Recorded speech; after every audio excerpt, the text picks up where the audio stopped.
Olá, pessoal. Boa tarde mais uma vez. Nós vamos retomar Good aqui afternoon, everyone. para o último painel do dia We are going to restart for the last panel of the day sobre o tema Desafios Amazônicos, como desenvolver a on the região com Amazon challenges, sustentabilidade how to social, develop the region cultural, with econômica e sustainability, cultural, ambiental, né? Tá and um dia environmental. bastante intenso, It is an com intense discussões day muito relevantes, with né? Tivemos very agora mesmo relevant painel discussions. sobre We've Amazônia had e a futuras gerações, o panel papel das religiões. about the role Mais of cedo, né, religions. na parte da manhã, o painel sobre meio ambiente e mudanças We had climáticas, the como panel of contribuições environment and climate change, religiosas the e sonhos de contributions Deus. of religious Desde traditions. segunda-feira estamos aí nesse ciclo de We are reuniões, de ongoing oficinas since Monday deste on the evento cycle of que meetings, organizado pelo Fórum workshops Interreligioso do G20, em of colaboração the com G20 Interfaith diferentes Forum organizações, conforme consta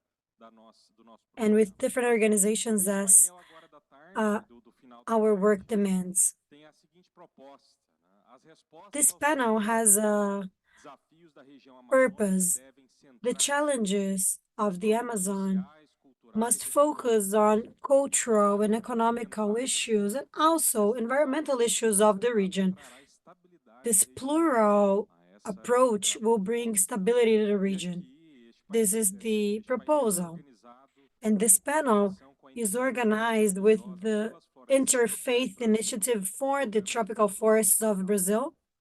Então, uma grande alegria. Convido aqui o nosso moderador, Carlos Vicente, da Iniciativa Interreligiosa pelas I would like Florestas to tell Tropicais. Carlos Vicente to come to the table from the Initiatives of Tropical Convido Forests. as nossas painelistas, I would like to invite painelistas, our Marta Felas panelists, Dourado, que é Marta cientista, Felas pesquisadora no Dourados, Instituto de Pesquisas da a Amazônia, researcher IPAM. for IPAM. Convido também do Igor Clarice Gama da Silva Arbela, I would originário like to invite from the Tucan graduada people, em Duigo Pedagogia Clarice.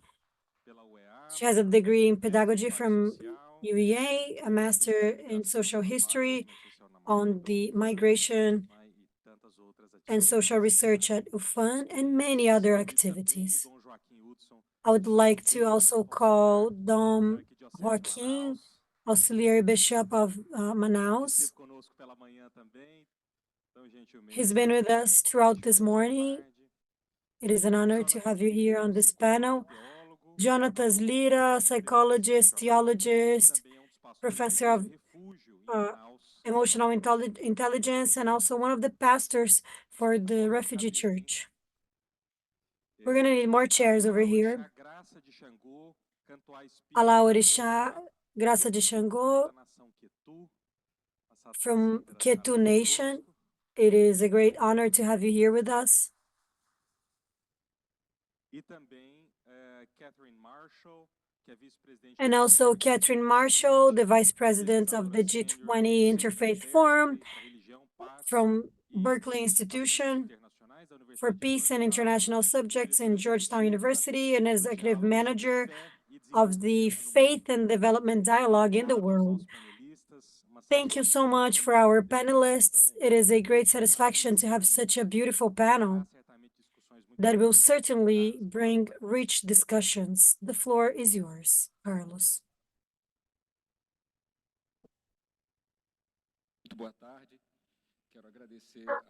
Good afternoon, everyone. I would like to thank Interfaith 20 for the opportunity of being here with you. I would like to thank you all for being here today, all the panelists that have accepted this invitation.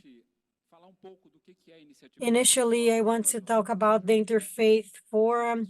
Some organizations know already, but this is a fairly new organization in Brazil, and the Interfaith Initiative is a daughter of Laudato Si, a daughter of the ethical moral that Pope Francis has done to the world.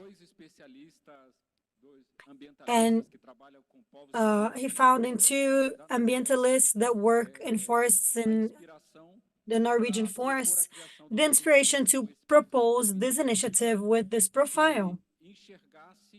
This initiative we need to see the importance of religious leaderships of all traditional religions and spiritualities,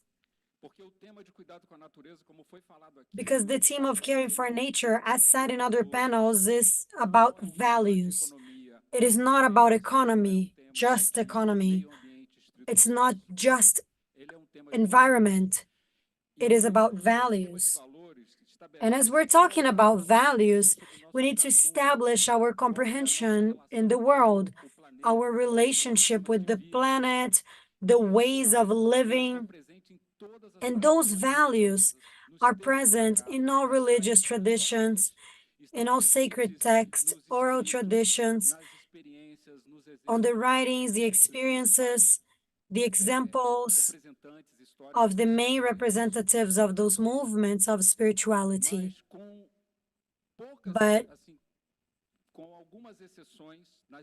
except for a few things, in different religions, we have initiatives that access this value and that work on broadcasting those values. And we have to mention the Catholic Church in its tradition of many years working with fraternity campaigns and organizations of CPT, Cine, pastorals, Laudato Si, the protagonism of Pope Francis, movements of the evangelical sector, movements of ayahuasca, communities, spiritism, African descent religions, a lot of experiences, but we are far from scaling the majority of the population in Brazil.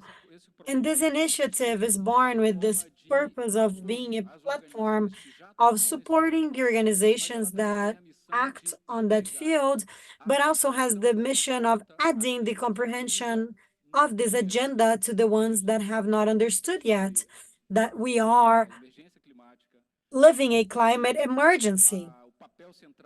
They haven't understood the central role of indigenous peoples, traditional communities living in the Amazon and all other biomes, that haven't understood the fundamental value of science applied to caring for nature.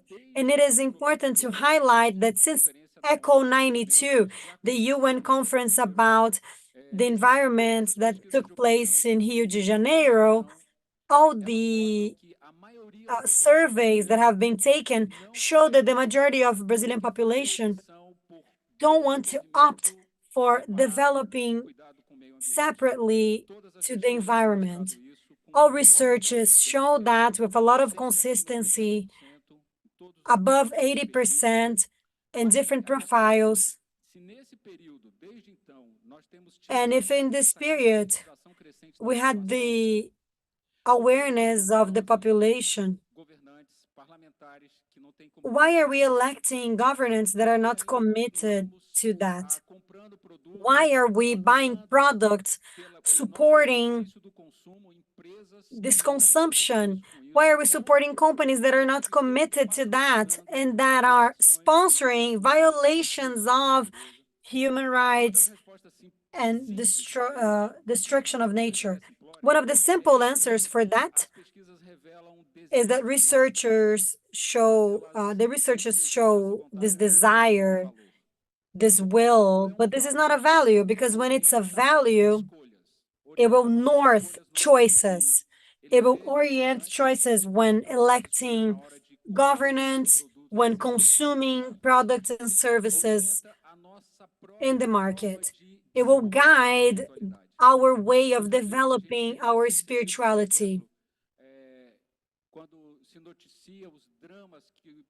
When we talk about the problems of the indigenous peoples that are suffering, we're going to see some indifference sometimes, and people can suffer from the people suffering the war in Ukraine, but people who are eating fish with mercury, drinking water in mercury, kids being born with mental problems, deformations, and we see the silence we have all this 80-something% of the population worried about those themes. This is fruit of this culture, and it's a result of the work of the science, the work of organizations, the press that is committed to those themes, the progressive groups acting in the political sphere. But we have now an emergency. We are at the point of non-return. We are at the verge of the 1.5 raise of the temperature. We are very near to see our democracy seeing gigantic retrocesses. We have a lot of movements going on that. Our most scarce resource is time. And for this process, to speed up that process, the religious leaderships are social actors of great importance. And throughout the past 40 years, 30 years, they were not important players when we were talking about public policies, programs of support and cooperation. And this is the moment we are living now. And us, as an interfaith initiative, we are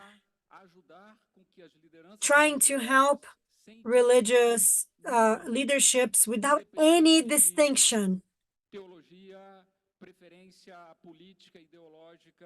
And despite of political preference, despite of defending human rights, despite the theme of protecting life, this is not a theme that might be captured by any political sphere. This must be put as a value of civilization. And we have been worked to create those spaces of dialogue. We have a small exercise now with this panel. It is a complex theme, challenges in the Amazon with sustainability.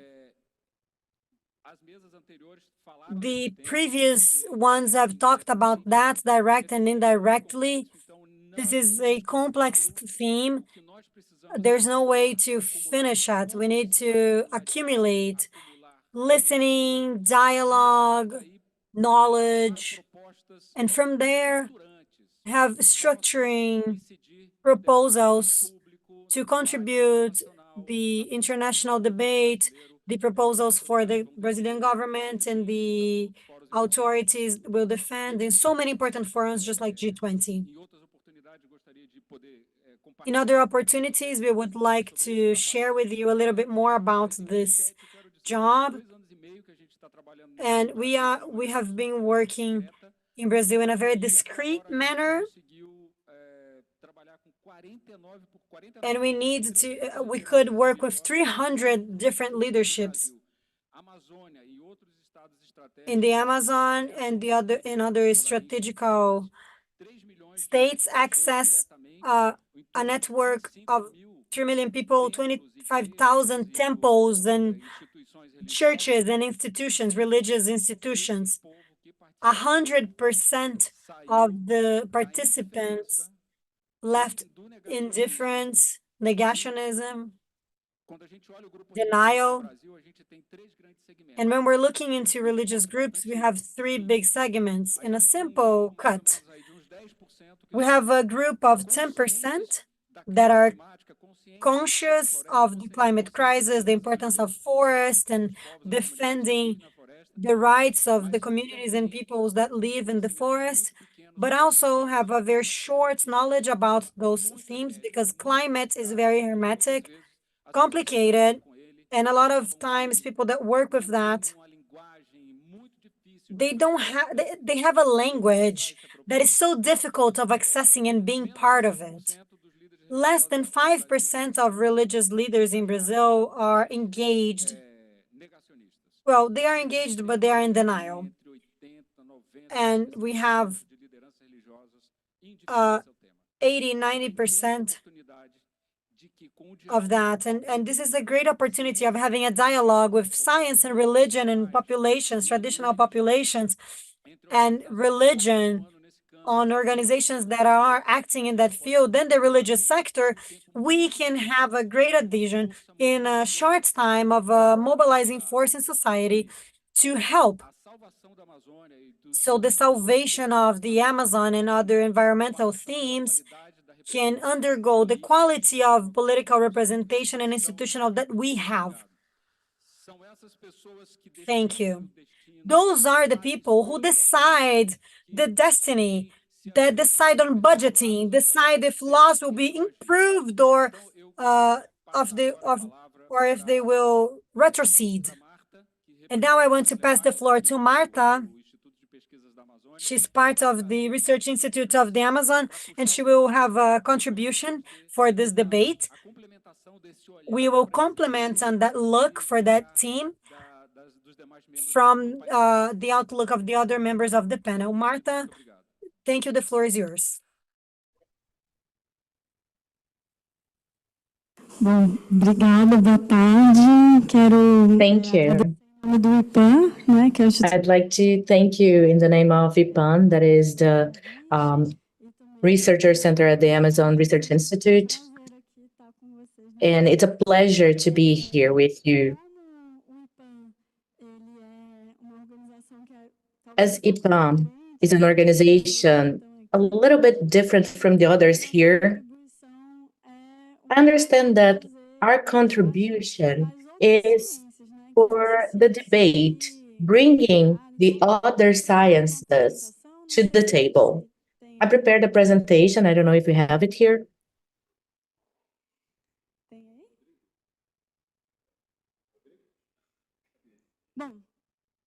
Well, it's okay.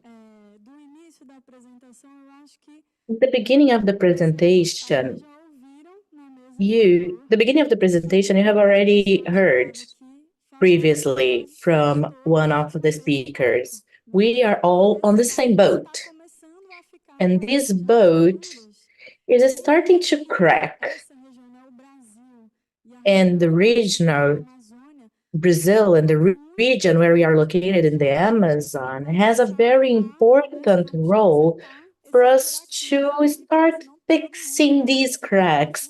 Otherwise, everyone will sink. It's no news that over 70% of Brazilian emissions, which today is among the 10 biggest polluters in the world, these emissions are caused by deforestation, fire, and degradation. We were talking about it earlier. Oh, we burn it so we can have a small plantation. No, it's not about these kind of fires, like removing wood to build a house for proper usage. It is not about that. It's about the major deforested areas. Specifically about what Carlos said. Today, we do have representatives speaking in the name of the Brazilian population, but they are looking into a kind of exploration, and that's a key word, exploration, that do not agree with the vocation of the land nor the people in this territory. Today, we know that almost 40% of the Amazon region is under degradation. This is due to the extreme drought seasons, like we saw last year. The area is more and more degraded, and the more degraded it is, the worse the living conditions are. There are fires impacting the entire region and also outside this region. There is very interesting information about how big farmers are already losing the small crops because the Brazilian agribusiness forget that they depend on the rain that comes from our region. Now, you've all heard about the flying rivers. The flying rivers that only exist because we have people and communities here in this forest, in this environment, having this connection with spirituality, but I'm not going to talk about it here because you guys are the experts. But they are nurturing the forest, they are making the forest alive. We see that even the economy of people who are harming life in the Amazon is being harmed. Plantio, a safra, So you don't have crops that are planned by the agribusiness. One other thing I'd like to share with you, and my colleagues are going to talk more about it, is how it impacts not only our daily routine, but the lives, thinking about the sacred, thinking about spaces due to climate change consequences. And I didn't introduce myself properly. My name is Martha. I'm a researcher. I'm not an indigenous person. I am not from a traditional community, but I do respect all of them. And it's been 10 years since I've been working in partnership with indigenous people's organizations. Last year, we organized the courses about climate changes with the new status of the Brazilian Amazon. And someone said something very interesting. In one of these cycles, they said it is much warmer. It is much warmer than before. It is much worse. And this affects our entire lives. Because when it's warmer than normal, we can't plant the manioc, we can't plant yucca, we cannot have flour. Without this flour, we have no food. We do not have the food sovereignty. We don't have our culture. We have no life because the yucca is life. And it's very impressive how people who should be deciding on the change of this boat that's starting to sink cannot make this connection that the indigenous peoples always also make it. If you don't have the flower, you have no life. The social impact is very strong, and it's harder and harder for us to go back to the status quo. But I learned with my boss, Paulo Moutinho, that we can't just bring disgrace. We're not sharing misery here. Our idea is to bring initiatives and positive examples. I don't know if you know or if you know about the state of Roraima. Even though Roraima is within the Amazon region, there's a huge part of the state, and half of this area is indigenous land, the Raposa Serra do Sol. Half of this crop area, that's very similar to Cerrado, is within this indigenous land. In this region, they have an experience of handling cattle with traditional cattle. It's traditional experience. Even though the cattle is not an ancestral part of these people, they have been handling cattle to ensure food sovereignty and food security. And we do have a partnership with the Indigenous Council of Roraima, and they asked if the cattle is making the climate change worse or if it's okay. So we decided to research that together. We researched alongside the Indigenous Council of Roraima, de que a forma como And they showed that the way the indigenous people and the indigenous organizations handle the territory, even with cattle being huge villain when it comes to emission, the region is absorbing the effects of the gases, of the greenhouse gas effect. So the message, there are indigenous people and traditional communities with deep knowledge, with science, and they need to be recognized. Spirituality needs to be recognized. The sacred spaces need to be recognized as a tool, as a way for us to fight climate change. Todo mundo sempre diz, quando a gente vai para algum Everyone espaço, né? always says, Vocês sempre when you tiveram go to these spaces, oh, you always had voices. Now you need to be heard. That was it. Thank you.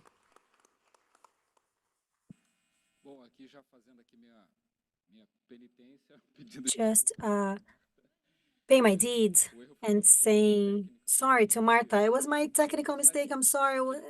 It was all mine. It was all mine. It was not on the tech team, this one. But it's nice. We can talk more, and afterwards you can share. I now want to pass the floor to Oipó Clarice Gama da Silva Arbela, and also correct something. It was on your bio, sorry. Clarice is from the Tucan people, has a degree in pedagogy, specialist in project management, master in social history with researches on migration, work, and social movement in the Amazon, activist of the indigenous movement, especially for indigenous women. She's a director president of the indigenous women of Manaus in Rio Negro. She's a professor of indigenous knowledge and traditions, and many other things that she can tell us. Thank you, Clarice. Thank you. After lunch, we get tired. You can sleep if you want. But at first, we want Marta to thank you. It's not never late to salute you. I would like to bring this consequence that you are living. We believe, indigenous peoples believe, especially indigenous women believe that the Amazon is facing, and it's in its own curriculum of public schools, and it's there.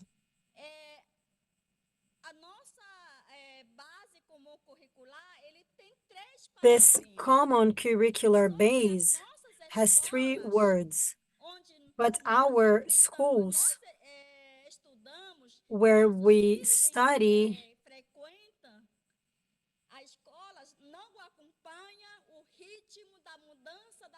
and the schools do not follow the rhythm of changing society and the environment. We see the schools for the 19th century. How can we appropriate of those spaces that are discussing forming a new generation if the school curriculums won't be adequate to climate change? From that, we can start this dialogue on our common curriculum. We have learning to be. They don't apply learning to be. This learning to be will indicate the need of a student knowing, understanding its emotions and the others, personally and collectively, with autonomy responsibility, flexibility, resilience, and determination to make decisions based in principles that are ethical, democratic, inclusive, and solidary. Our schools don't do that. Another word, learning to know. This can be developed through the competences, expressing, valuing, and using knowledge that historically over the world as we know, culture, and digital, to understand and to explain the reality and to keep on learning, to keep on stimulating curiosity. And this approach of sciences, including investigation, reflection, critical analysis, imagination, and creativity, this develop of aesthetic sense to acknowledge, value, and have artistic culture and of cultural world. We build this based on Fundamental 1, Fundamental 2, and high school. How will our young people leave schools? The other is to learn how to do on the competences that propose different languages to express and to share information and to share ideas and feelings for the understanding and usage and creation of digital technologies and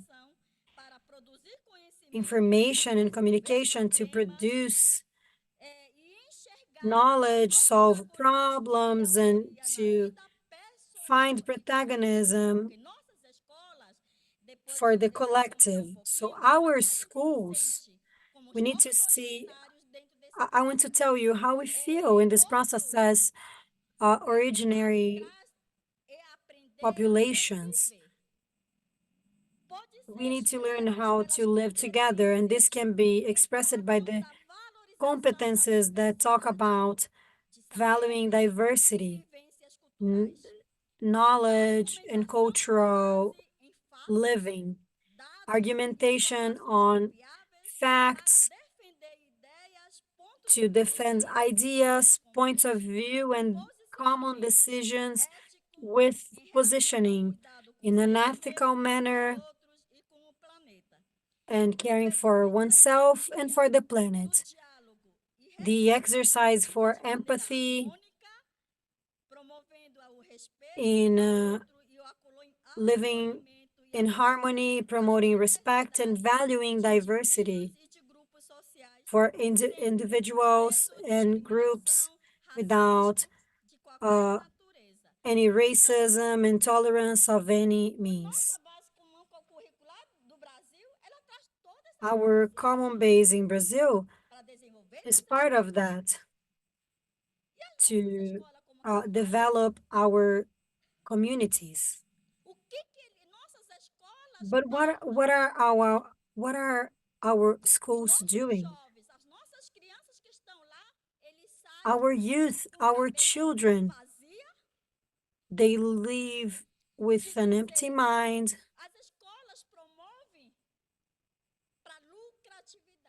because the schools promote a capitalist, individualistic world. We like these fruits. We want to say, what is our education being? If we had schools complying with everything, we would be very different. It would be inclusive, respective. Our originary people, that's how we place ourselves.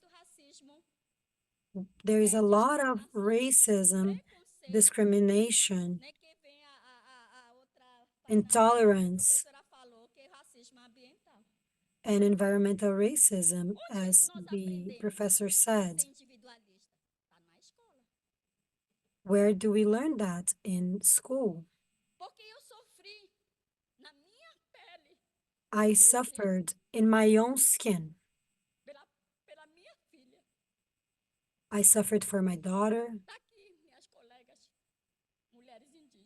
my friends, my indigenous colleagues. We develop our spaces, we study, we promote, we make the children identify. But when they go to school, they're discriminated. That happened with my own daughter. And she asked me, "Are you indigenous? Do you speak the language?" And she said she was 6 years of age. And she said, "I do." And she said, "Can you sing any songs?" And she said, "Yes." And I started singing in our own language. So, and afterwards, she started suffering intolerance from 6-year-olds. How can our environment care for that people? The parents cannot wait just in schools. And I want to bring something so we can talk. It's beautiful to put this in this panel and share the experiences. And we are trying to do things differently. But if our own structure is not opening those spaces, we will be late.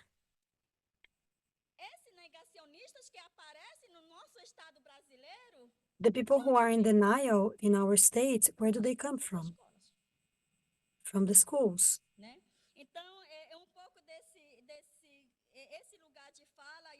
And from this place that I am, I'm an indigenous professor, and I want to show where we are getting it wrong.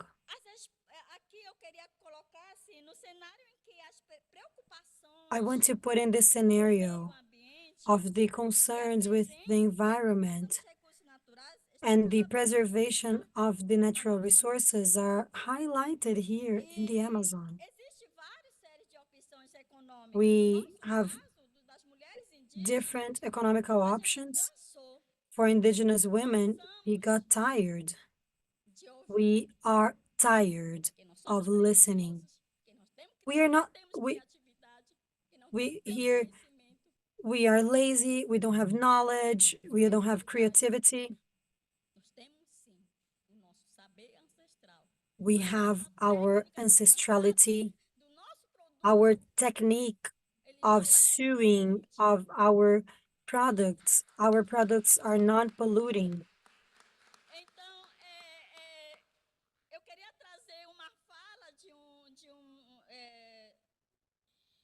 I want to share something from the prosecutor's office when we went to talk about the school food that wasn't the way we did. They said, you produce too much. Yeah, we produce a lot. In our communities, we have a lot to have safety. And the majority of it on our city, 80% of São Gabriel da Cachoeira is the indigenous people. And our economy is not on the GDP. Our production of our handwork is not on the GDP. Those are the processes that we are living. When we're talking about the sustainability, when we're talking about this environmental, We have a way of thinking. Nature gives us a lot. And Dr. Fernando used it to tell us, where are you buying? If you want to start with production that is sustainable, that is social, let's say, that provides cultural vitality, do not buy from companies that are killing indigenous peoples. Those are some processes we are understanding, and as indigenous women, we are capable. We carry life, our children, our grandchildren, and we start here in Manaus. If you want to visit, we are at Vilar Câmara. And all of our political formation is connected to going back to our origins. So, presenting ourselves to public and society, what is our proposal? Our proposal is to say that our technology, our ancestral technology, is adequate to sustainability with the philosophical of our peoples. I want to say something, and I want to thank you. My voice is the voice of happy indigenous women. Many women that I represent. So thank you so much for the space.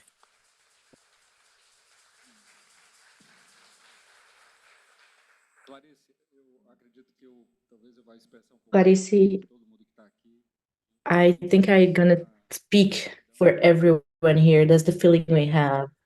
We are grateful. It's an honor to listen to you, to such a deep speaker with a lot of meaning that touches upon structural issue. The Amazon development model needs to be completely thought over. And in its core, it's the valorization and recognition of the ancestral knowledge, recognition of the peoples and populations that, according to anthropology research, show that nowhere in the planet human being was able to domesticate so many species for human consumption. More than this happened in the Amazon. These are hundreds of species. And the characteristics that identify what a civilization is this ability to interact with the environment, generating benefits and improving the lives of people around. Our forest is an anthropic one, but when we talk about this anthropic model, it's a devastated one. It is cultivated. It was cultivated by the hands, hearts, minds, and intelligence of the indigenous people and other communities that live and have lived.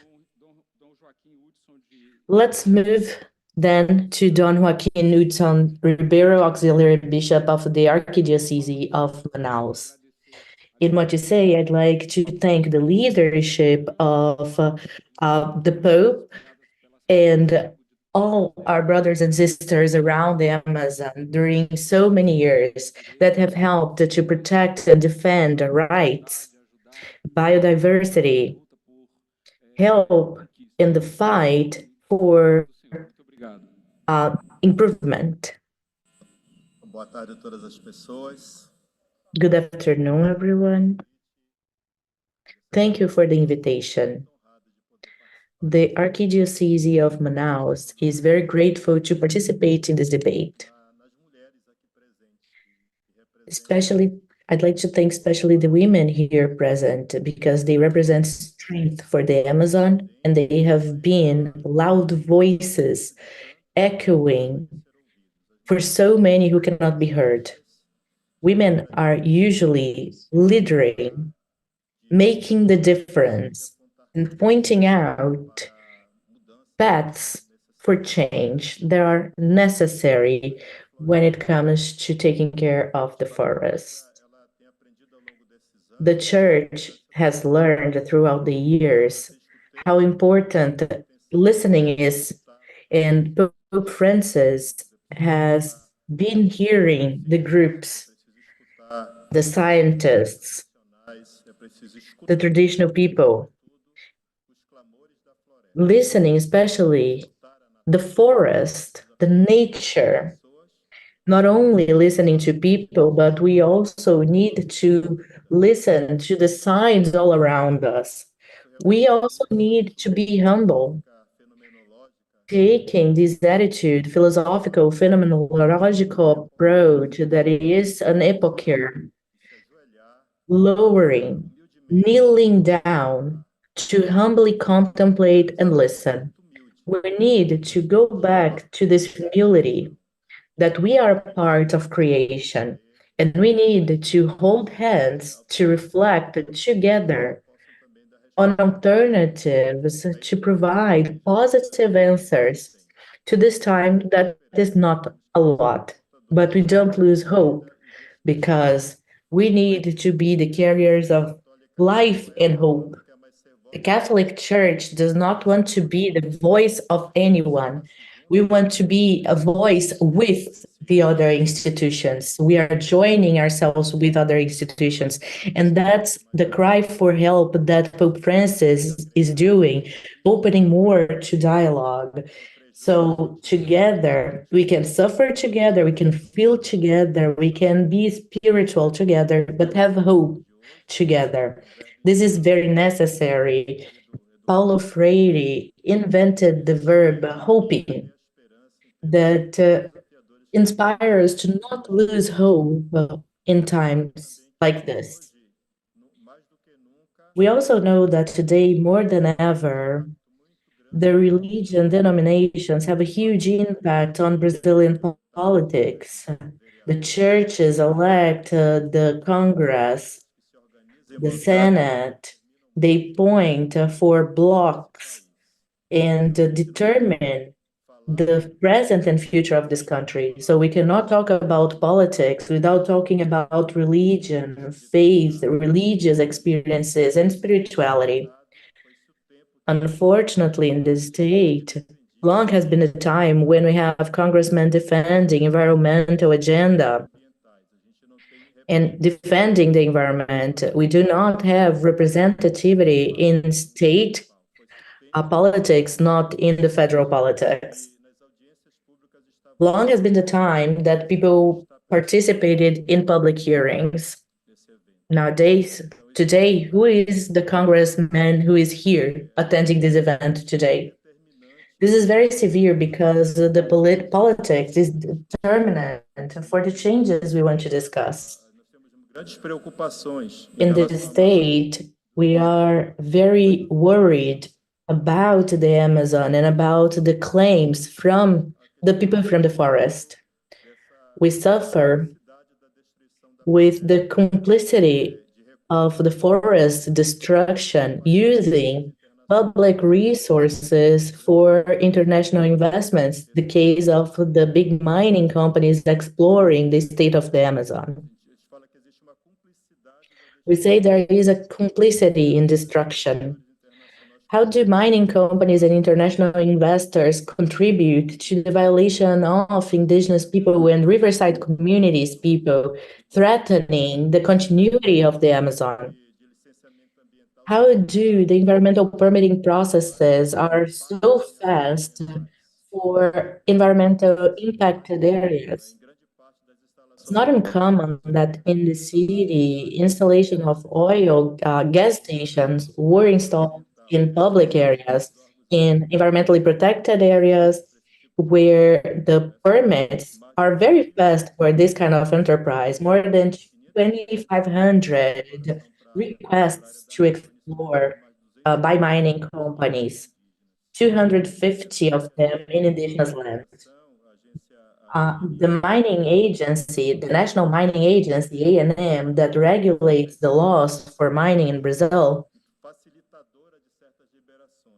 is facilitating some kind of permits.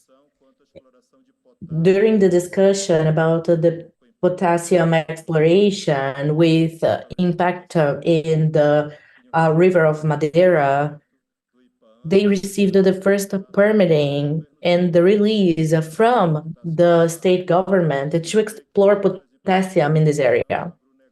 Alongside mining company, our agribusiness is also right there with them, and potassium is going to provide sustainability to agribusiness. So there is a very well organized network for the permitting of the potassium exploration areas, finance agribusiness present in Brazil, which destroy the forest as we well know. That's why it's important for us to think that in the Francis dream, we need to think about a less exploratory economy, a more respectful economy where the people of the forest can be heard, presenting alternatives. And also an economy that respects people without exploring and devastating its forests and people. That's why we think that we need to put pressure on the agencies, groups, government, banks, and other agents and in other agents that finance with international capital the exploration in the Amazon. So there are boundaries in how these investments reach these companies, adopting more restrictive policies when it comes to investments that violate the rights of the people from the forest and with environmental impact. We notice the way we deal with environmental issues in the developing countries are not the same as in developed countries. Canadian companies explore, have facilitations, just like American companies that arrive in the Amazon territory. Pope Francis in Laudato Si document denounced groups and can name the groups present responsible for the greenhouse gas emissions and the degradation of the environment. Canadian banks are behind of these destructions financed by even larger groups with the permission of state government. Among the originary people, leadership, there is corruption of this leadership, so they agree with exploration areas. It is impossible for us to talk about sustainability when we don't talk about mining. It's impossible to talk about sustainability when we see that gold mining is advancing on the riverbanks, when rivers are being contaminated by mercury, fish are being contaminated, people are being contaminated. So we need to put a stop to the mining industry. And these countless environmental permit requests, especially in areas from traditional peoples. We need to say no to oil exploration in the Amazon River. We need to talk about serious issues. As long as we don't put a stop to the mega project of exploration in the Amazons, we will have an impact on our people, specifically on the spirituality of the people from the forest. We are just waiting for the smoke come in the city of Manaus when we have trouble breathing, when we have trouble praying, working, developing our activities. So agribusiness reaches the south of the Amazon hard, defending drought of rivers and the permitting of high impact areas of BR 319, the climate issue might be a disadvantage to open the projects, these major projects. When it comes to emergency situations, a lot is released, is granted, including public finance. So we need to pay attention to these emergencies so that these big projects are not granted late at night and we don't have any time to reflect upon it. The church is open to this debate. And once again, the Catholic Church chose for 2025 fraternity campaign the topic of integral fraternity so we can discuss the community. It's a huge topic that's integral ecology. Our communities will we know that our communities can provide answers, decreasing the impacts they are receiving. Thank you, Don Hudson. Another impacting speech, and also with an structural question. We have 28 million people in the Amazon, and we have the biggest levels of poverty. We are being invaded by poverty and violence. We have a population of 8 million young people without occupation, without jobs. We have the indicators, the social indicators that are very low. And those projects, those mega projects done somehow, they are being presented as an alternative. And history is showing they make problems deeper because they are being built in the margins of the community, not respecting the limits that those activities can do, and unlike the state could do. Hudson composes this panel with Clarice, talking about the structure of education, and we're talking about governance and participation of movements and vigilance. And I would like to call Ya Orixá Graça de Xangô. She's from Ceará. She is an Orisha for 65 years. She's leading Orubá Tundek in the Tarumã Açu neighborhood. So thank you.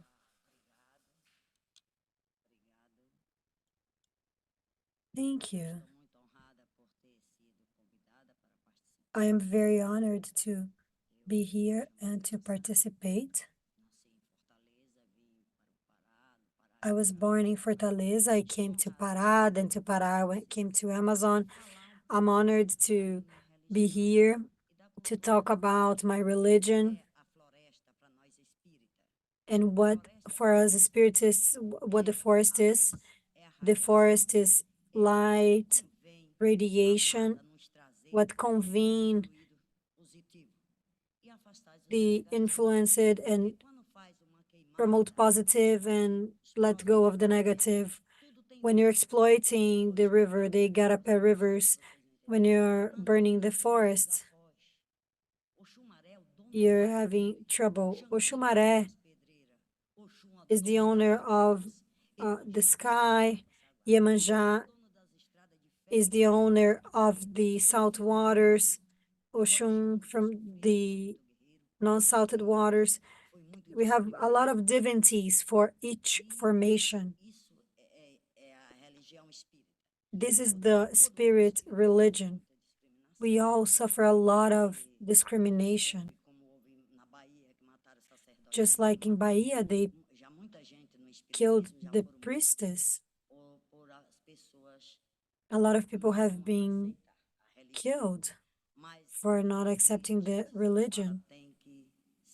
Everything we say must be complied. We have to comply with the will of God.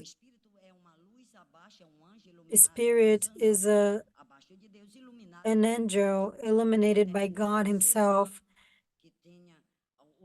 that determined for that human being to have the involvement to cultivate the spirit from the indigenous of the rivers, the astral.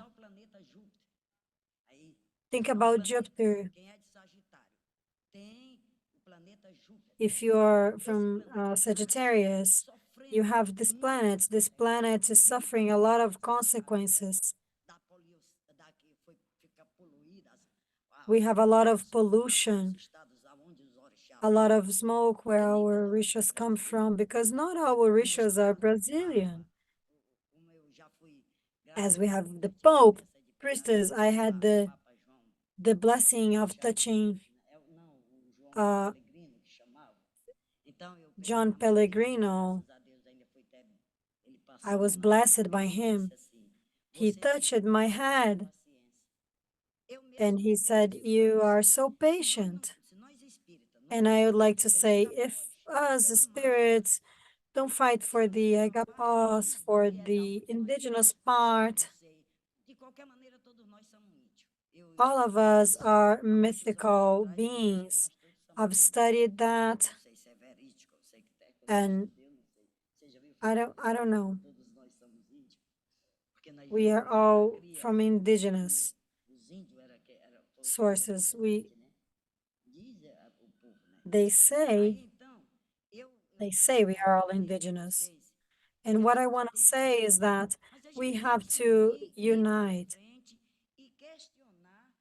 We have to question the Amazon. I'm not from the Amazon, but I established in Manaus 20 years ago. I'm very happy. I love this land above everything. And we must fight. We cannot just say and not fight. We cannot allow tearing down of acai trees. We have to fight for that. Just crossing our arms and not moving forward won't solve anything. We must fight. We have to fight for igarapés, for this amazing river, non-salted water. At Ceará, we have salt water. When my dad was trying to make a well, it was salted water. My father was a doctor, but he had farms. We would dig holes and find salt water. If you are from Ceará, you know what I'm talking about. Ceará was exploited. There's no more trees. They did not fight. We have to go strong, make meetings. If they say, okay, you're exploiting those woods, we have to go. If they're trying to take down the forest, we have to fight it. And I'm sorry. We must put our sleeves up. We must put our hands on. I'm a warrior. I've suffered so much. I was a doctor in mining. They killed many people. They put, just like in the movies, they put a gun over my head and forced me to treat them, drinking whiskey because there was no anesthetics. They killed everyone. If you know about Serra Pelada and its history, you know what I'm talking about. It's like a movie. They would prosecute people. They digged a lot with illegal mining. They carried sand. I have seen that with my bare eyes. I'm wearing sunglasses because I had surgery in my eyes, by the way. But we have to fight. Our siblings, indigenous, Babalorixás, Iaô, Zequete, all peoples. We have to get together and be together as one. We have to be there, to go, to say, okay, let's go there, let's go clean that river. We have to have brotherhood. People don't do things, they are throwing trash away. If you're putting apple, grapes that are bad and you put them on the tree, if you go If you go to my home, you see I put all the fruits at the bottom of the trees, kilos and kilos, and it goes back to the land. I can show, I can vouch for what I'm saying. I've took care of cattle. I was always like that. And I've studied. I I have two colleges. I'm a doctor and a legis doctor. Let's get together. Let's pray for our planet to help us. So thank you. It was such a pleasure to be here with you. And I'm sorry if you didn't take that well, but this is what we need.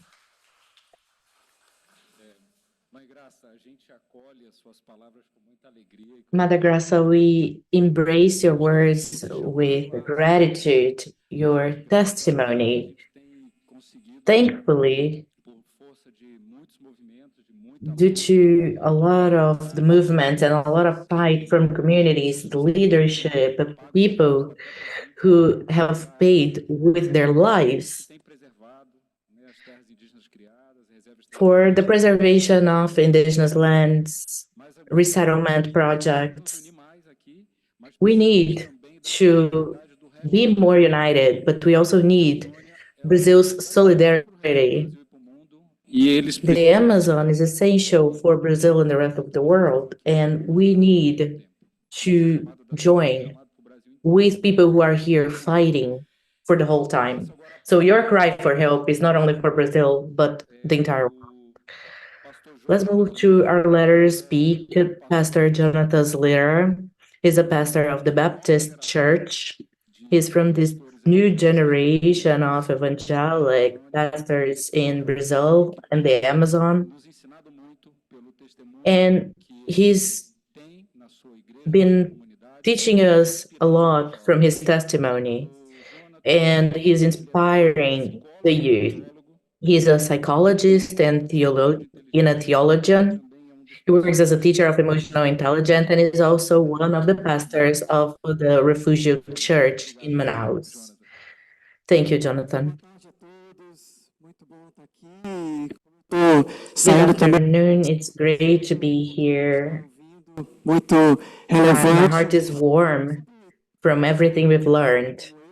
And when we are in a time like this, I feel that we need to self-reflect. Leadership and me as the pastor of an evangelic church, we needed to apologize for our omissions. God says that the one who knows, who needs to do something but doesn't, is in sin. And sin is not only doing the wrong thing, but not doing the right thing. And when we hear about the negligence, even from the pulpit, why that's not a message from the church? Why isn't that the message from the church? Why is the church leaving that for other people to talk about? And this is the idea of this panel. I had the opportunity to go to São José dos Campos, getting to know INPE, Semadem. This immersion has been incredible. Free Beto said that where our feet step on, our hearts fill. So when you go out of your bubble, out of your reality, and you start having contact with this issue, your heart will be transformed. Your mind will be transformed. What you do will be transformed. I believe that our orthodoxy determines our orthopractice. What I believe in determines what I do.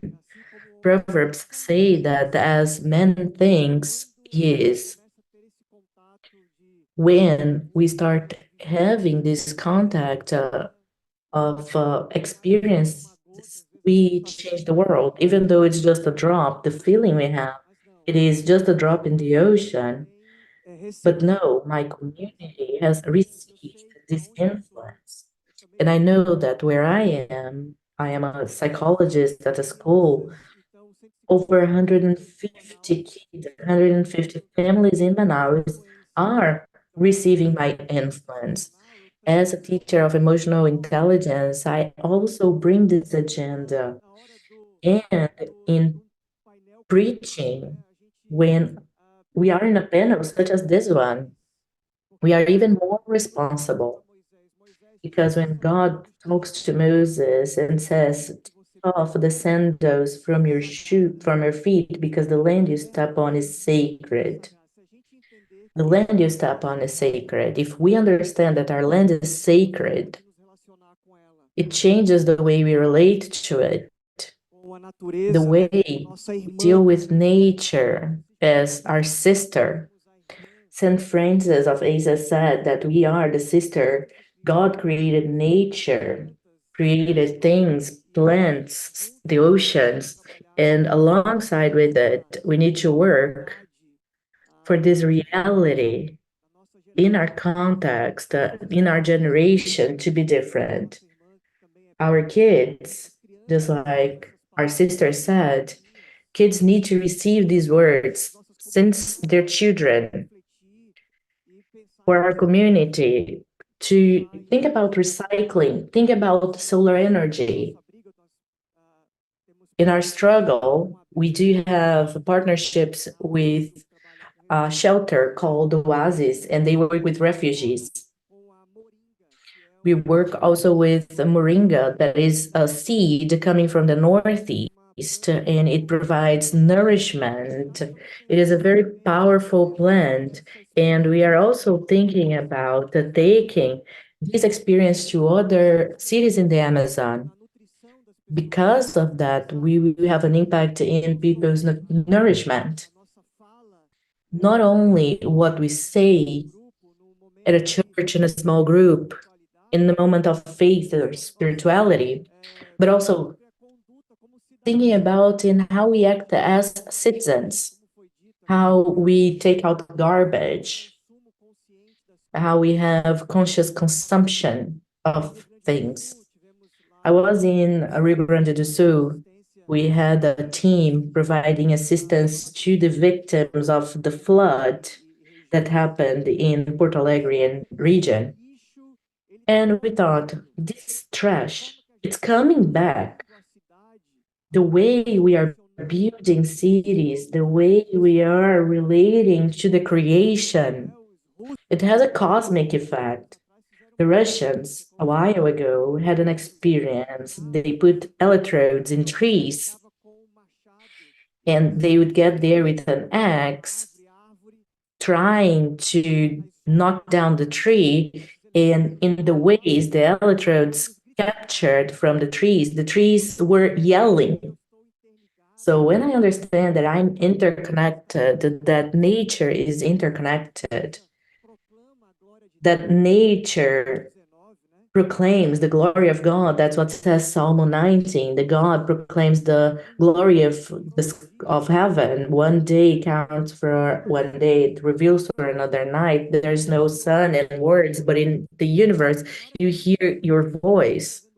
So when I understand that I'm harming God's creation, that will come back as an evil to myself, this will compromise the universe.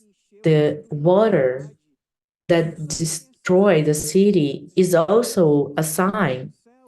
Jesus said that if you look at the sky and if you know it's going to rain because it's black, there are clouds, and you cannot set it apart from the end of the world. The signs are there. It shows us that we need to care.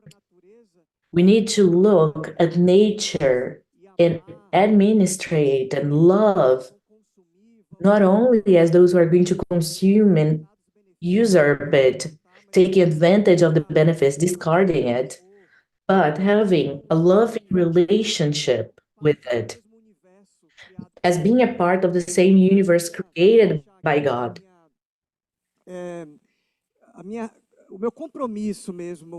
I'd like to leave here with my commitment of continuing in my reality of faith talking about it. God's word is generous when talking about the care with creation. In Hosea chapter 4, verse 3, it says that fish are dying and the earth is in mourn. Hosea chapter 4, verse 3. So the earth is in mourn. And as the creation of God, we need to rise to transform the house of God, the churches, and all the environments where you hear the word of God, so we can bring this preservation, sustainability as a part of our spirituality. It is not something from the flesh and humanity as detached from spirituality. It is talking about how we need to have a redemption of our thoughts and being good sons of God, holding our hands with our sister nature, caring in a way to adore the Lord. Thank you very much. It's a pleasure to be here. Thank you, Pastor Jonathan. It is interesting to observe that there is a movement for those who are looking into the religious sector in Brazil. Sometimes we pay attention to the ones that are protagonists of the public debate, but there's a base movement, like Pastor Jonathan's and a lot of other people are doing. They are doing these evolutions inside their own communities. We have finished the group of Brazilians, and now we have the great honor to listen to Catherine Marshall.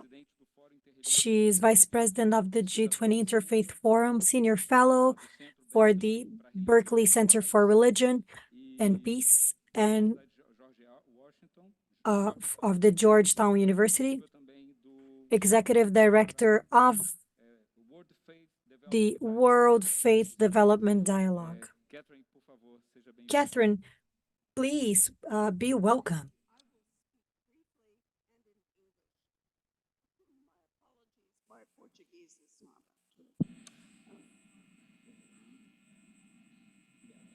Catherine, se você quiser, si quieres poder hablar en español, puede incluso más gente entender. Puedo probar. Sí. Hemos hablado de muchos asuntos hoy, de los...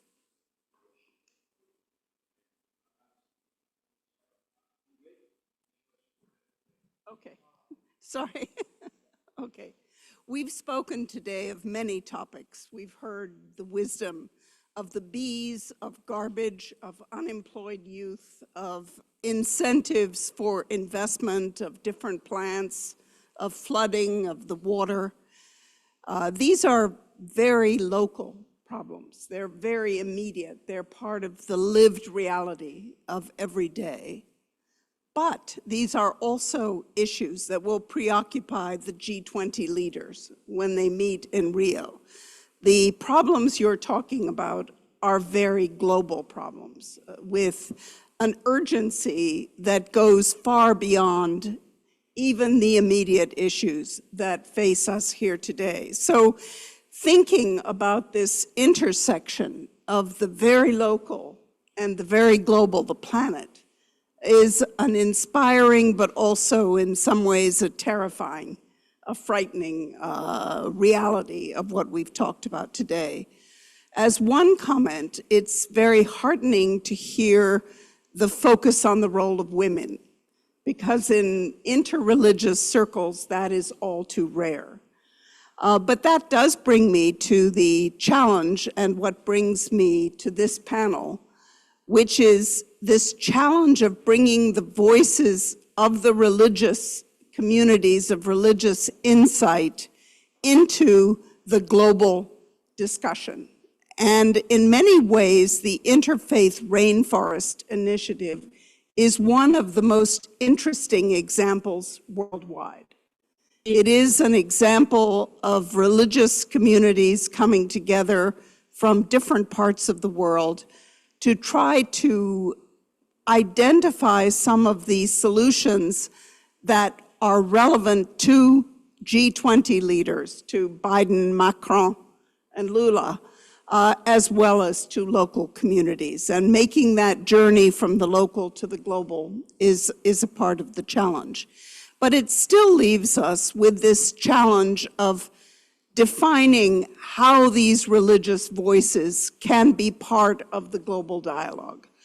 And in some respects, what we've heard today is very illustrative, that the science and the knowledge, the communication, is a very large part of the story. That the religious leaders have more trust than any other sector of society in many places, and they have, therefore, an influence over people's hearts and minds that no one else has. And yet their potential has barely been tapped. And in many respects, it is an issue within different religious communities. So within the Catholic Church, for example, the tension between those who are at the forefront, at the very front lines of fighting for action on climate, and yet there are many within the church who are against it. The same applies with the global Muslim community, with Buddhists, etc. So you have the challenge within the different traditions, but you also have this insight that if the religious traditions can come together, they can move mountains. They can achieve what an individual or an individual tradition simply cannot. One of the challenges that we're seeing, because the Interfaith Rainforest Initiative works in the Amazon basin, also Peru, Colombia, as well as Brazil, but also in the Democratic Republic of Congo, where there is the enormous Zaire Basin, the Congo Basin, and in Southeast Asia, in Indonesia. And I've been working with the Indonesians, where, again, one of the largest challenges is for what are the recognized religious communities to engage as they never have before in a systematic way with the indigenous communities, which means understanding and learning about them and finding ways to respect as well as to honor and to find ways to work together. So that is why this initiative is so important and so interesting, that it really links, as I said, this very local issues of education, garbage, unemployment, agricultural technology, to the questions which will frankly turn to a large extent around climate finance. Where's the money coming from? In the COP as well as in the G20. So how do we make these links, and how do we make them in ways that are persuasive and that will lead to action? So thank you.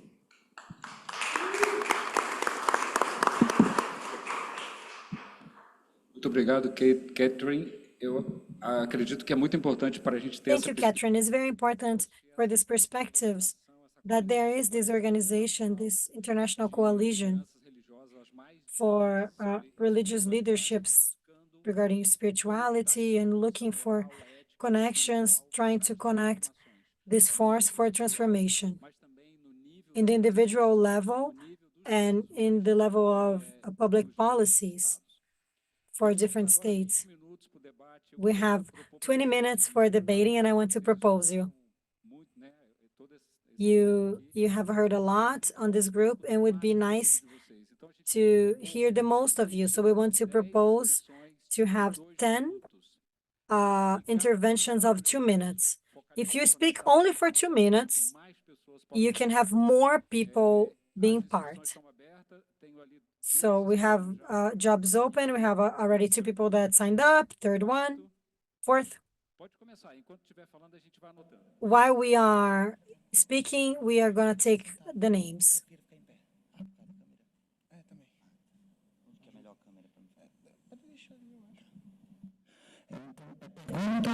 Alguma contribuição também. Comentário, pergunta, fique à vontade. Bom, gente, meus cumprimentos e saudações amazônicas em nome de comunidades. In the name of the perimeter community, Riverside community of Manaus and the state of Amazonas, I am very happy to participate of this event that's very relevant. And Here, bringing together the conversation, discussions about the climate changes and everything that are involving to that situation. Eu queria falar sobre desenvolvimento sustentáveis, I'd like ideias to para talk about sustainable development and a better future within this 1 minute. Also recommending G20, the biggest powers in the world, the leaders, religious leaders who are going to forward this message to these powers to come from a decolonial perspective, get in touch in communion, in convention with communities, with the youth leadership all over the Amazon. We are mobilized so that the dialogue of the youth continue and happen, but they need stimulation to be in these locations.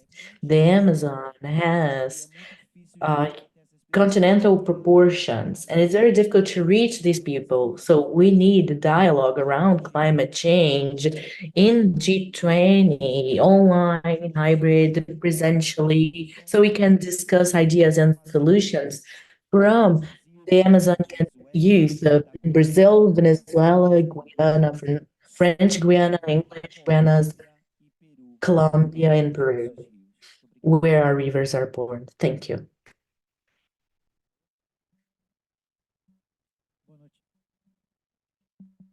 Good evening. My name is Josimar Farias. I was born in Manaus, I grew up in Manaus, and I live in Manaus. I'm the first born in Manaus from my family. My family came from the countryside of the Amazon state, a city called Junipé. Very happy to see religious leadership, Protestant religious leadership. I've been from the evangelic church for a long time, and I felt lack of support from them. So I'm very happy to see a religious evangelic leadership saying, I'm sorry for our mission.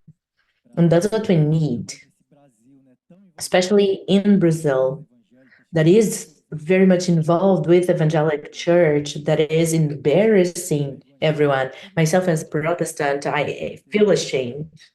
Two people said before that about the representation.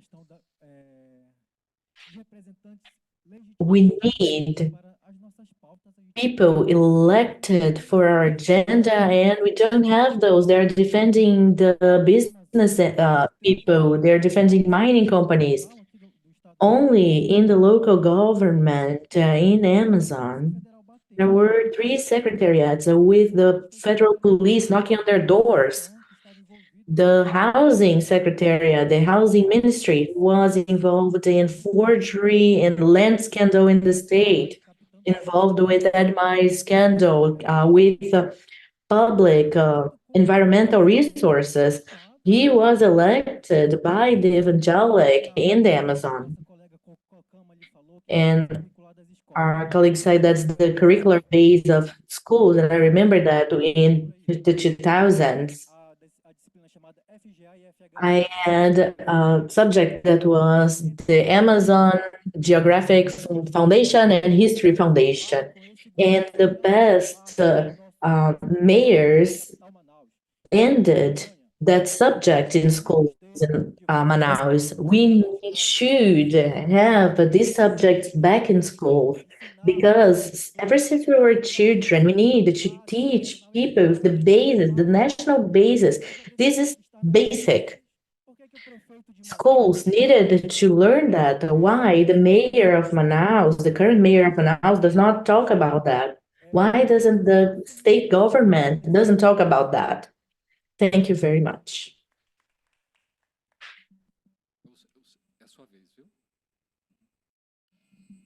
It's your turn.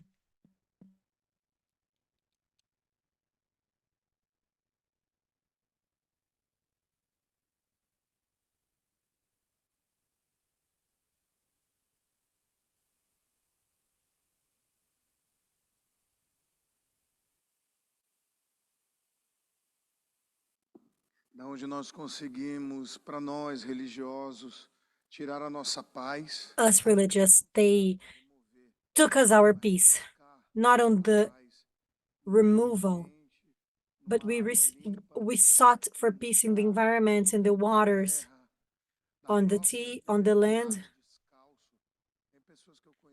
walking barefoot. A lot of people I know didn't even know what being barefoot is, feeling the energy of the earth. And for us, we don't believe in dirt, dirtying the woods, the rivers, no kind of dirt. I want to thank, and I hope with all my heart that this message reaches somebody that can do something effectively. As we were saying previously, when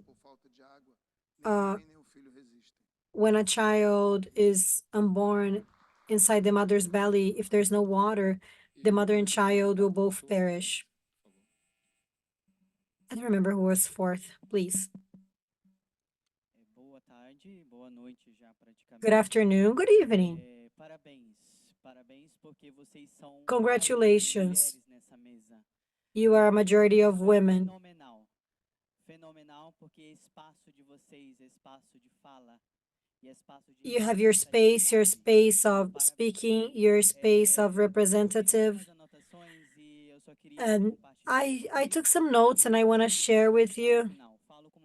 And I have a question to be here. I'm a young person studying human resources and anthropology, so my questions and my concerns are deeper.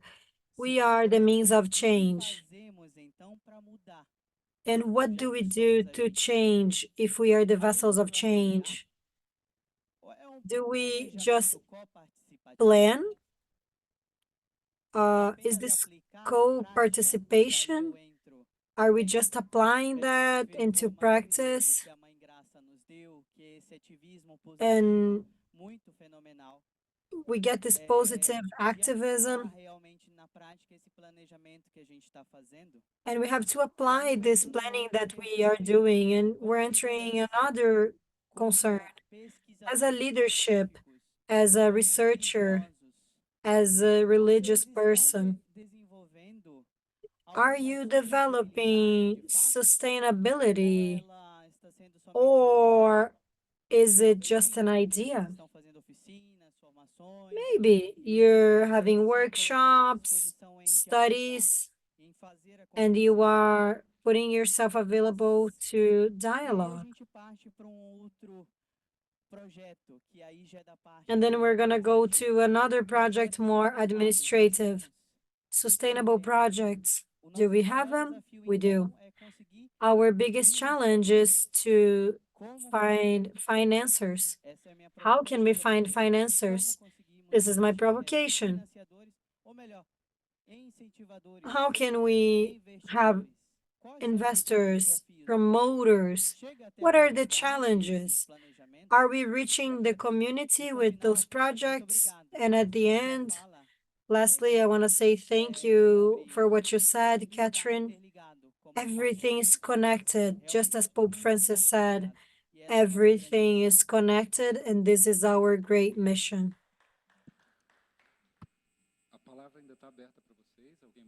The floor is still open. Do we have any other subscriptions? If not, I'm going to go back to our panel so they can talk about their final contributions. Clarice.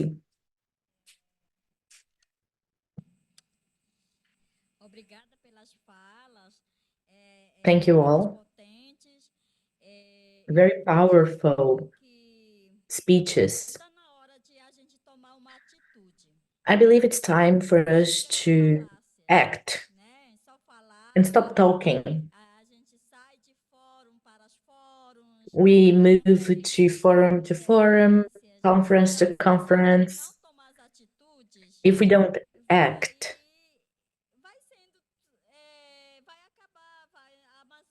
it will be over. The Amazon will be over. The Amazon will be in the hands of big corporation. And believe that the potential of the leadership present here in different religions with civil society, I believe that we would progress if we all truly acted, involving traditional population, the traditional people, and the originary people. We would progress even faster by listening their voices because they're there. It is a time of greatness. If each one does your side, starting by each one of us with your own behavior at home, that's one step towards being an agent of change. In the beginning, I said, we're here committed to change the rules of the game. And that's what I wanted to say. I hope I'm contributing to our thought process now.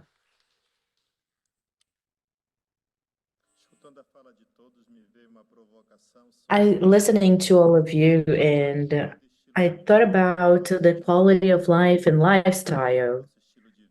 If we don't change our lifestyle, the way we behave before different proposals of consumerism, we will be left in the dream and desire, in talking, and we are not going to be protagonists of change from the testimony. And the testimony needs to speak to generations for those who need to believe that that's possible. We truly have countless testimonies that show populations without visibility. And we need to give them visibility and voice because they're making a difference. There are very interesting experiences that we see that when we step where people are. The experience of Mateus, for example, alongside with different groups and initiatives, they could preserve the encounter of waters against a huge port that would destroy the encounter of waters of the River Negro and Solimões that comprise the waters of the Amazon. Simple people from the communities, they fought hand in hand and they could prevent the advancement of this huge project. Initiatives of the resume of Guaraná that was present in these areas that is maintained by Caritas. Today, they grow Guaraná, that is a very native element from here. Other initiatives, that is the vocation for fishing. Fish in the Amazon is very meaningful from the symbolic standpoint, a religious one, food. The cosmovision of the people from the forest provide this importance. So we have to handle this. The Amazon has different initiatives and it needs investment. Just like I said, it needs visibility, like you also pointed out. But it also needs for us to have a posture of availability, to be available to rethink of our lifestyle and the quality of life we have. So quality of life and lifestyles need to go back to our debate, maintaining quality of life, not being able to renounce consumerism and the way we explore natural resource. If we don't do that, it's just talk. So it comes from us we are willing to question ourselves, to question our quality of life, that we build towards a different lifestyle and a new behavior. This is something for us to think about, all of us, including myself, including the church, things that we are thinking over. Our archdiocese is thinking about that and started a huge project about renewable energy. How can our churches decrease the consumerism of energy? How, instead of just using the solar energy, that is a project that's already ongoing, to using renewable energy, but also having different contacts of other kinds of energy. This is a pact of all our churches from the archdiocese are talking about, so there is a decrease of energy consumerism. So we don't depend on this energy from the Amazon, which unfortunately still come from the hydroelectrics. And due to the issues we have with the environment, the impact of river flow has an impact on the hydroelectrics in our populations. Either we think about not having a lot of light here in our surrounding areas, com o modo de utilização da energia, ou de fato a gente using está dando energy passo better, or we're still behind. So we need to rethink the way we use energy sources and renewable energy. Thank you.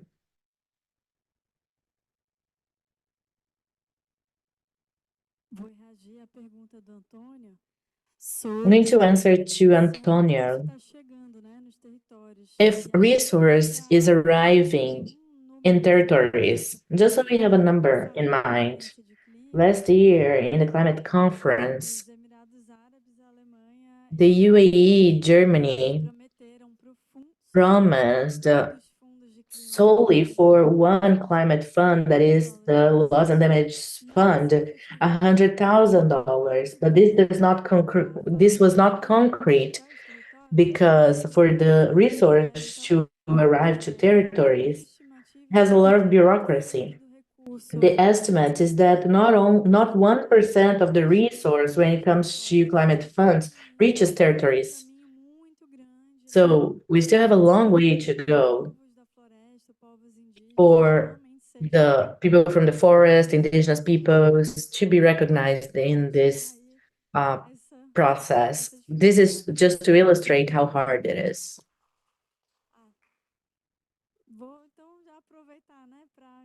Okay, so I'd like to thank Carlos and everyone, the colleagues with whom I shared this space, and reinforce the message Catherine talked about. Global change cannot happen without local change.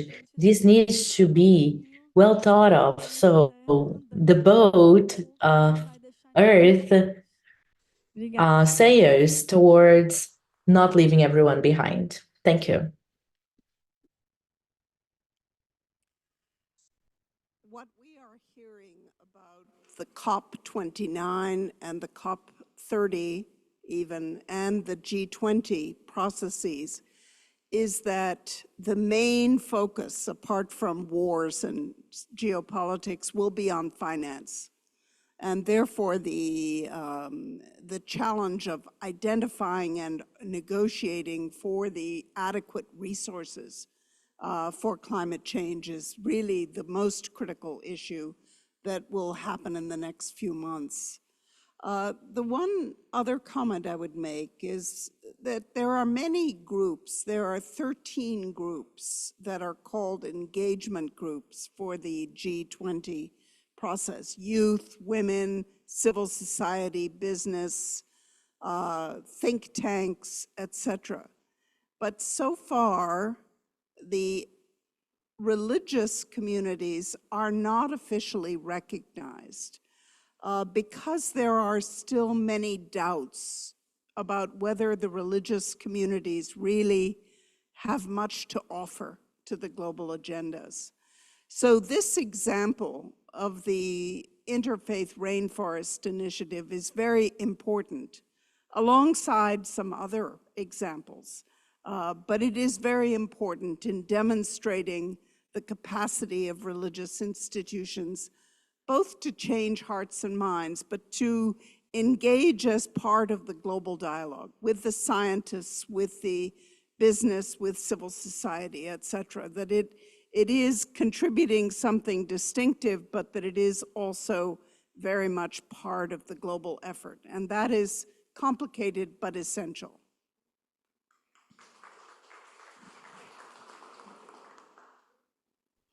Eu penso que tem texto que eu sempre cito. There's a text that I mentioned that applies here, and we're going to finish the conversation.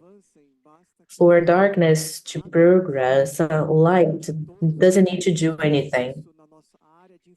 We all have our commitment in social media, in our area of influence. We are the only generation that with a fingertip can cause global impact.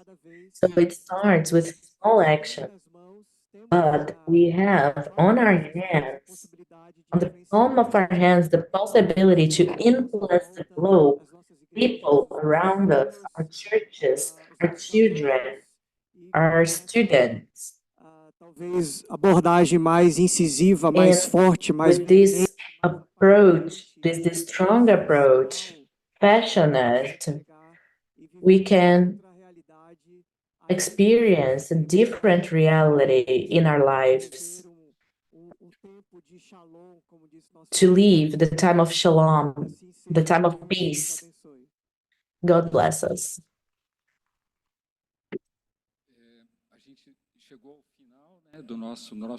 We reached the end of our dialogue.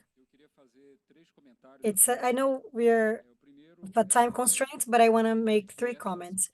The first is that those ideas that have been debated will be transformed into proposals that we are going to send to coordination of the forum.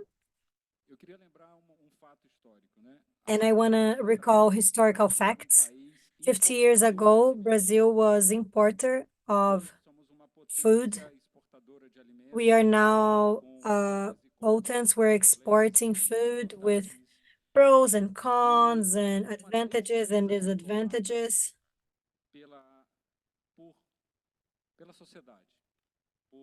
And this is a demand in society. This is a demand of a group of people that thought that we could be with this territory and we could stop being a buyer of food.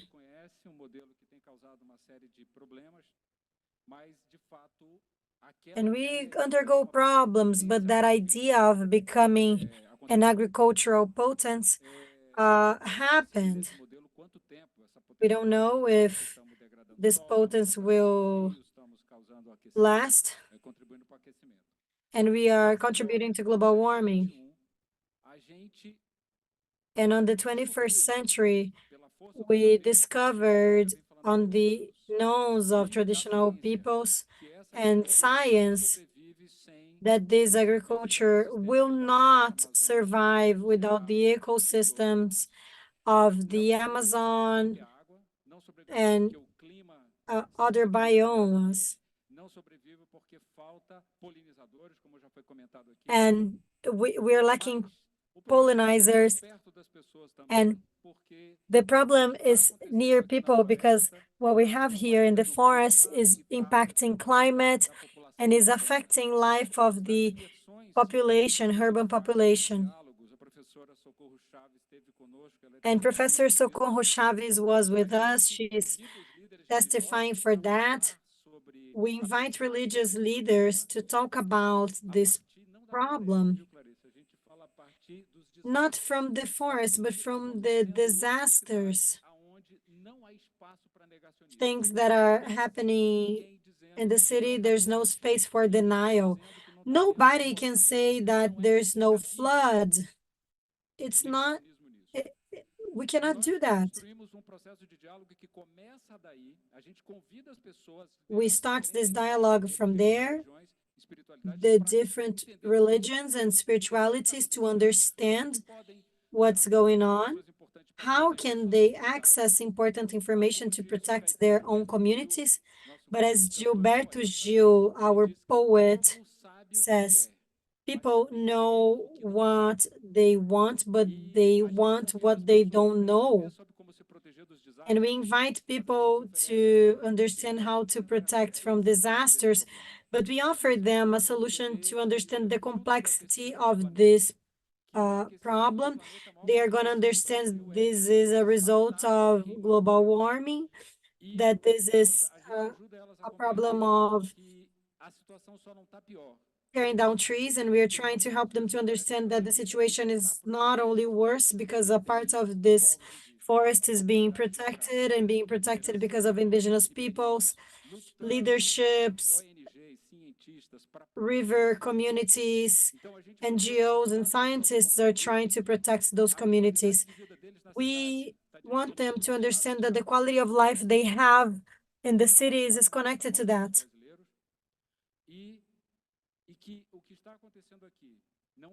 And now what's happening here is not just reducing.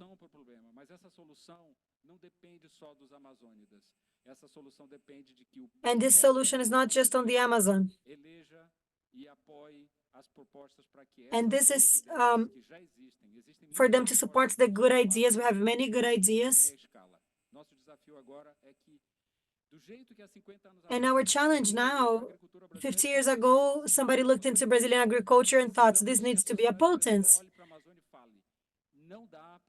And we look into the Amazon, and we cannot change this rich forest, the diversity, to put cattle, people underemployed, and to affect climate. We can have a decision to connect the knowledge of science, of traditional communities, intelligence that we have in Brazil and in the world, to create a view. This is the objective of this talk that has happened in many places. But as Clarice mentioned, we need to go into action. This was the invitation that many of the panelists had.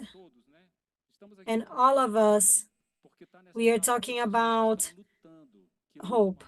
We're talking about so the situation is not as it was. We need to make more people involved. We need to involve more leaderships. And lastly, this must be done, mediated, motivated, and dealt by love. It is through love that we care for nature. We fight poverty. We defend respect to diversity in all its aspects of gender, of religion, in any front. A country like ours, fractured by fight and polarization, so we can understand and work together. Thank you all, and Rodrigo, please.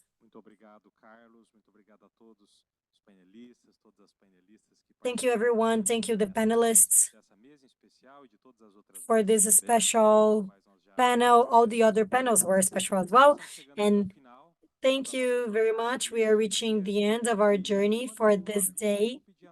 And while we are saying the announcements, I'm going to ask our team to take the picture of the panel. Tomorrow, we are going to start 9 a.m.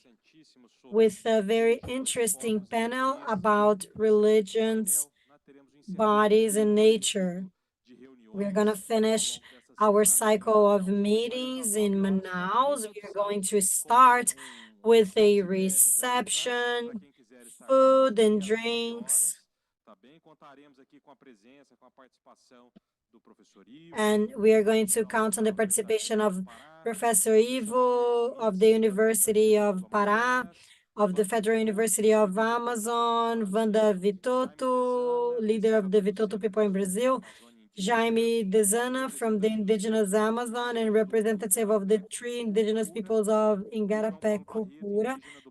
João Paulo Barreto, indigenous from the Yepa Tucano people, founder of the Center of Indigenous Medicine, Basilicoe. And I'm sorry, I might be mispronouncing that. It's very near to our place here. I invite you to this closing. We're going to do an amazing closing here of this meeting cycle. And as it has been said before, we are trying in many different ways to reflect and help with the G20. Good evening and thank you and see you tomorrow.